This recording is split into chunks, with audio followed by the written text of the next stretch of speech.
ജലം വീണ്ടും അതിന്റെ നാഥനെ കണ്ടെത്തിയെന്ന് പറയുന്ന പോലെയാണ് ബംഗളൂരു എഫ്സിയും ബാഴ്സലോണ അക്കാദമിയും തമ്മിലുള്ള ബന്ധം. ബംഗളൂരുവിന്റെ മികച്ച പരിശീലകന്മാരെല്ലാവരും ബാഴ്സലോണയുടെ അക്കാദമിയിൽ കൂടി വളർന്നു വന്നവരായിരിക്കണം എന്നൊരു സംഭവം ഉണ്ടല്ലോ. കേരള ബ്ലാസ്റ്റേഴ്സ് പുതിയൊരു പരിശീലകനെ കൊണ്ടുവരുന്നു, ഡേവിഡ് കാറ്റാലയെ പുറത്താക്കി എന്നുള്ള വാർത്ത നമ്മൾ എല്ലാവരും അറിഞ്ഞതാണ്. ഡേവിഡ് കാറ്റാലയുടെ കോൺട്രാക്ട് ടെർമിനേഷൻ ഇതുവരെയും സൈൻ ചെയ്ത് മാറ്റിയിട്ടില്ല എന്നാണ് അറിയുന്നത്. ആഷ്ലി വെസ്റ്റ്വുഡ് ക്യൂവിലാണ് എന്നുള്ള റിപ്പോർട്ടുകളും പുറത്തേക്ക് വന്നു കഴിഞ്ഞു.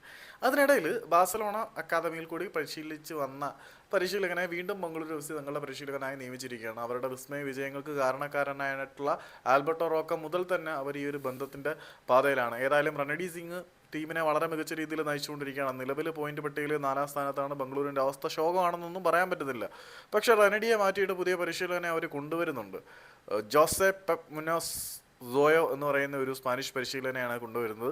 ആളിന് ബാഴ്സലോണ അക്കാദമിയുടെ പരിശീലന പാഠവും മാത്രമല്ല ഉള്ള 2 ഏഷ്യൻ ക്ലബ്ബുകൾക്ക് വേണ്ടിയിട്ട്, ചൈനീസ് ക്ലബ്ബുകളായിട്ടുള്ള ഷാങ്ഹായ് ബേസ്ഡ് ആയിട്ടുള്ള ഒരു ക്ലബ്ബും പിന്നെ വേറെ ഒരു സ്ഥലം, ആ സ്ഥലം ഞാനങ്ങ് മറന്നുപോയി, 2 ചൈനീസ് ക്ലബ്ബുകൾക്ക് വേണ്ടി സേവനമനുഷ്ഠിച്ച് അദ്ദേഹം ചൈനീസ് നാഷണൽ ടീമിനോടൊപ്പം സേവനമനുഷ്ഠിച്ചിട്ടുണ്ട്. അപ്പം മതിയായ ഏഷ്യൻ പരിചയമുള്ള ബാഴ്സലോണയുടെ അണ്ടർ 19 ടീമിലും ബാഴ്സലോണയുടെ ബി ടീമിലും പരിശീലന കാലാവധി ചിലവഴിച്ചിട്ടുള്ള കൃത്യമായിട്ട് ബാഴ്സലോണ വേരുകളുള്ള ഒരു പരിശീലകൻ, സ്പാനിഷ് പരിശീലകൻ ബംഗളൂരു എഫ് സിയുടെ പരിശീലക ചുമതല ഏൽക്കുമ്പോൾ പഴയതിലേക്കൊക്കെ ഒരു തിരിച്ചുപോക്ക് ബംഗളൂരുവിൻ്റെ ആരാധകർ വീണ്ടും ആഗ്രഹിക്കുന്നുണ്ടായിരിക്കും. നടന്നാക്കുമായിരിക്കും അല്ലേ?